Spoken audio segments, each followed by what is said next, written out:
जय भीम साथियों। Equality and justice Patiala YouTube channel से मैं इंजीनियर हरदीप सिंह चुंबर आज बाबा साहेब के भाषण की एक और वीडियो आपके साथ साझा कर रहा हूं। अंबेडकर और हिंदू कोड बिल, महिलाओं के अधिकार। बाबा साहेब ने कहा था, हक पाने के लिए महिलाएं मन की दुर्बलता को त्याग कर कमर कसकर आगे आएं। Please like, share and subscribe this video. जय भीम साथियों। Equality and justice Patiala YouTube channel से इंजीनियर हरदीप सिंह चुंबर आज की वीडियो के बारे में आपको बता ही दिया है। Please like, share and subscribe this video.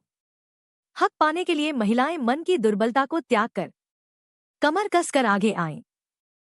Kolhapur में दिनांक 25 दिसंबर 1952 को महिलाओं की विभिन्न 9 संस्थाओं की तरफ से बाबा साहेब अंबेडकर को राजाराम फिल्म थिएटर में आयोजित एक बड़े समारोह में प्रशस्ति अर्पण किया गया।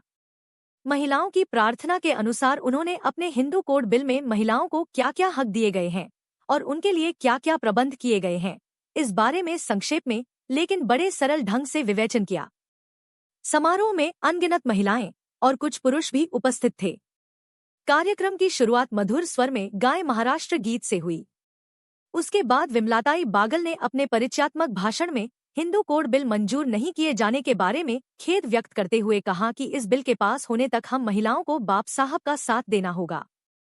उसके बाद प्रशस्ति पढ़कर सुनाने के बाद उन्होंने उसे डॉक्टर बाबा साहेब अंबेडकर को समर्पण किया। इस अवसर पर करवीर भगिनी मंडल, शुक्रवार पेठ भगिनी मंडल, महिला सेवा मंडल, वनिता समाज, नामदेव महिला मंडल, शारदा भगिनी मंडल, स्त्री मंडल, शिवाजी पेठ भगिनी मंडल, मराठा महिला मंडल संस्थाओं की ओर से बाबा साहेब डॉक्टर अंबेडकर को पुष्पमालाएं अर्पित की गईं। मेजर दादा साहब निम्बालकर ने भी बाबा साहेब और बाबा साहेब डॉक्टर माई साहब अंबेडकर को फूलमालाएं पहनाईं। उसके बाद बाबा साहेब डॉक्टर अंबेडकर ने कहा, आओ सुने बाबा साहेब ने क्या कहा था। भाइयों और बहनों, आज के युग में संपत्ति ही आजादी का आधार है। जब तक महिलाओं को संपत्ति में वारिस नहीं माना जाता तब तक उनकी गुलामी खत्म नहीं होने वाली। हिंदू कोड बिल में मैंने उस प्रकार का इंतजाम भी किया था। हालांकि वो बिल मंजूर नहीं हुआ। अब इसके बाद कौन सा बिल आता है, उसका स्वरूप क्या है, उसमें महिलाओं के हकों की, आजादी की क्या व्यवस्था रखी गई है, इस ओर महिलाओं को बहुत ध्यान देना होगा। इतना ही नहीं, अपने अधिकारों की लड़ाई लड़ने के लिए उन्हें अपने मन की दुर्बलता को त्यागना होगा और कमर कसकर खड़े रहना होगा, तभी उनकी स्थिति में सुधार हो सकता है, कुछ प्रगति हासिल की जा सकती है। दही बनाने के लिए दूध में जाग डालकर रखने के बाद अगर किसी महिला को पता चले कि दही जमने के बजाय फट गया है तो उसका जो हाल होगा वैसा ही मेरा हाल हुआ है। 4 सालों तक कलम घिसकर मैंने उस बिल को जो स्वरूप तैयार किया था उसी स्वरूप में नया बिल आएगा या नहीं ये कहा नहीं जा सकता। जो तैयार किया है उसमें आमूलचूल परिवर्तन होगा ऐसा भी नहीं लगता। मेरे बिल की आलोचना करते हुए कहा गया कि वो हिंदू धर्मशास्त्र के अनुसार नहीं है। ऐसा कहने वालों को मैं चुनौती देना चाहूंगा कि वे इस बिल में से मनुस्मृति के आधार के बगैर लिखी कौन सी धारा है ये वे मुझे बता दें। साथ ही महिलाओं के लिए उसमें तलाक की व्यवस्था भी की गई थी। ब्राह्मण, क्षत्रिय और वैश्य इन त्रिवर्णी समाज को अगर छोड़ दे तो बाकी समाज में तलाक का चलन है ही। भारत के 90% शूद्रों में तलाक प्रचलित है, लेकिन कानून में तलाक का प्रावधान रखने पर उपर्युक्त त्रिवर्णियों ने मुझ पर आलोचना की झड़ी लगा दी।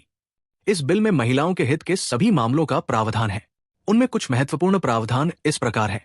शादी या गोद लेने के मामलों में जाति का बंधन नहीं होना चाहिए, ये प्रमुख प्रावधान था। इसका मतलब जबरदस्ती दूसरी जाति में विवाह अथवा गोद लेने का विधान हो, ये नहीं था।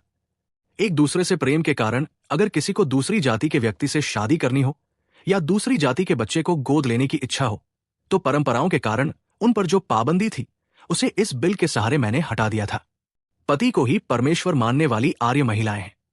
पति चाहे कैसा भी बर्ताव क्यों न करे, कितना भी बुरा पेश क्यों न आए, वो कितना भी बुरा क्यों न हो, उसके साथ जीवन बिताना भले कितना भी कष्टकारी क्यों न हो, आर्य महिला अपने पति को छोड़कर जा नहीं सकती। पति को लेकिन छूट है। इसीलिए जिस पत्नी को अपने पति के साथ घर चलाना अच्छा नहीं लगता हो उसे इस बिल में तलाक लेने की सहूलियत दी गई है। इसी प्रकार स्त्री धन का भी प्रबंध किया गया था। पति की मृत्यु के बाद उसकी संपत्ति पत्नी को मिलने पर आज तक पाबंदियां थी, जिन्हें मैंने हटा दिया है। पति की कुल संपत्ति की मालिकियत उसके बाद उसकी पत्नी को ही मिलनी चाहिए तथा किसी महिला की मौत के बाद उसकी संपत्ति उसकी बेटी को ही मिलनी चाहिए, ये मेरा हठवाद है। पिता के गुजर जाने के बाद भाइयों के बीच पिता की संपत्ति का बंटवारा होता है, उनके साथ उनकी बहन को भी उसमें हिस्सा क्यों नहीं मिलना चाहिए? सभी तरह से महिलाओं के हित में जाने वाले इस बिल को मंजूर करवाने के लिए महिलाओं ने कोई कोशिश नहीं की, इसका मुझे खेद है। पुरुष होने के बावजूद मैं महिलाओं के अधिकारों के लिए लड़ा, लेकिन महिलाओं ने क्यों थोड़ी भी उत्सुकता नहीं दिखाई, ये बात मेरी समझ में नहीं आती। इस बिल को समर्थन देने की बात तो दूर, कुछ महिलाओं ने मुझसे मिलकर यह बताने की कोशिश की कि यह बिल अच्छा नहीं है। मैं दिल्ली में था तब महिलाओं का एक प्रमुख प्रतिनिधि मंडल मुझसे मिलने आया। उनसे जब मैंने पूछा कि क्या आपने वो बिल पढ़ा है, तो उन्होंने बताया कि नहीं पढ़ा। उनमें से जो प्रमुख महिला थी उन्हें बुलाकर मैंने पूछा कि जब आपने बिल पढ़ा ही नहीं है तो विरोध क्यों कर रही है? तो उन्होंने बताया, मेरे पति ने मुझसे कहा कि उस बिल का विरोध करो वरना मैं दूसरी शादी करूंगा। इसलिए सौत को सहने से मेरे लिए यही बेहतर है कि मैं इस बिल का विरोध करूं। लेकिन ये महिलाओं की मानसिक दुर्बलता है, इसी दुर्बलता के कारण वो बिल मंजूर नहीं हो पाया। महिलाओं में ताकत होती तो वो बिल नामंजूर नहीं रह पाता। चुनाव जीतकर पार्लियामेंट में आई महिलाओं ने भी इस बिल को लेकर जागरूकता नहीं दिखाई। उन सभी महिला सदस्यों का पूरा ध्यान यूएनओ, आईएलओ, कोरिया आदि मामलों पर ही लगा रहा। मेरे बिल का समर्थन करने के लिए वे तैयार नहीं थी। बिल का समर्थन करने पर यूनो या अन्य कहीं जाने का मौका नहीं मिलेगा, इसका उन्हें डर था। इस प्रकार की लोभी मानसिकता के कारण ही हमारे देश का नुकसान हो रहा है। सार्वजनिक अथवा राजनीतिक क्षेत्र में काम करने वाला हर व्यक्ति आज इसी ताक में रहता है कि मैं कमिश्नर कब बनूंगा या मुझे फला पोस्ट कब मिलेगी। इसी लोभ से उसके सभी काम चलते रहते हैं। महिलाओं में मुझे ये दोष बहुत दिखाई देता है। महिलाओं के मन पर परंपरा की पकड़ अधिक कसी हुई होती है, इसीलिए उनमें ये दुर्बलता दिखाई देती है। उन्हें ऐसा डर मन से निकाल देना चाहिए। इंग्लैंड की महिलाओं ने मतदान का हक पाने के लिए आंदोलन किए हैं। उसी प्रकार महिलाएं अगर अपनी स्थितियों में सुधार चाहती हों, आजादी पाने में ये बिल मंजूर होना चाहिए, ऐसा अगर उन्हें लगता हो तो उन्हें आंदोलन करना होगा। उसके बगैर महिलाओं पर अत्याचार करने वाले पुरुष उनकी स्थितियों में सुधार नहीं लाएंगे। इंग्लैंड में महिलाएं अपनी इच्छा से तलाक लेकर अपना जीवन बिता सकती हैं।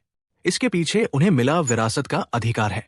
उसी प्रकार मलबारी समाज में पिछले 50 से 60 सालों से तलाक ज्यादातर नहीं होते, क्योंकि वहां भी महिलाओं को विरासत का अधिकार मिला हुआ है। इसीलिए पुरुष उसके साथ अच्छा व्यवहार करता है। इसीलिए पुरुषों की तरह ही अपने को भी विरासत का अधिकार मिले, इसके लिए महिलाओं को आंदोलन करना होगा। घर में बैठकर अथवा सभा सम्मेलनों में प्रस्ताव पारित कर ये काम नहीं होने वाला है। उसके लिए आंदोलन करने के लिए महिलाएं खुद आगे आएं। हिंदू कोड बिल की शुरुआत 1939 में हुई। तब से पिछले 11 सालों से इस बिल के स्वरूप पर चर्चाएं हो रही है। ऐसे में उस बिल के टुकड़े टुकड़े कर उसके स्वरूप को लेकर अफवाहें क्यों फैलाई जा रही हैं, ये बात समझ में नहीं आ रही है। आने वाले बिल की हर धारा को ठीक से पढ़कर देखें। केवल अंतरजातीय विवाह के बारे में क्या लिखा है ये देखकर काम नहीं चलेगा। केवल वही एक धारा नई और अन्य कानून पुराने ही रहने से नुकसान हो सकता है। विजातीय विवाह से उत्पन्न संतति को अपने पुराने शास्त्रों के अनुसार संपत्ति में विरासत का अधिकार नहीं मिल सकता। इसीलिए इस प्रकार पैदा हुई संतति को कानूनी वारिस ठहराकर उसे मालिकियत देने का प्रावधान भी कानून में होना चाहिए। इस बिल को लेकर एक बार फिर महिलाओं को आदेश देकर उन्होंने भाषण समाप्त किया। आखिर आयुष्मती उर्मिलाताई सबनीस ने धन्यवाद प्रकट करते हुए आश्वासन दिया कि जिन छत्रपति ताराबाई ने करवीर राज्य की स्थापना की, उस करवीर की महिलाएं इस आंदोलन में अग्रणी होंगी। धन्यवाद साथियों, आपने वीडियो पूरा सुना। उम्मीद है आपकी जानकारी बड़ी होगी। हम आगे भी और वीडियो बनाकर बात साझी करते रहेंगे। आप equality and justice Patiala YouTube channel के साथ जुड़े रहें। अगर आपको पसंद आए तो कृपया इसे लाइक, शेयर और कमेंट करें। हम रोजाना नॉलेज ऑफ कॉन्स्टिट्यूशन, संविधान का ज्ञान और बाबा साहेब के भाषणों पर वीडियो बनाकर चर्चा करते हैं। अगर चाहते हैं कि आपके भाई, बहन और मित्रों को भी संविधान का और बाबा साहेब के भाषणों का ज्ञान हो, तो कृपया इस वीडियो को उनके साथ साझा जरूर करें। आपके पास वीडियो पहुंचती रहे तो आप चैनल को सब्सक्राइब जरूर करें। अब हमें अनुमति दें। जय भीम, जय भारत, जय संविधान। Please take care your own self.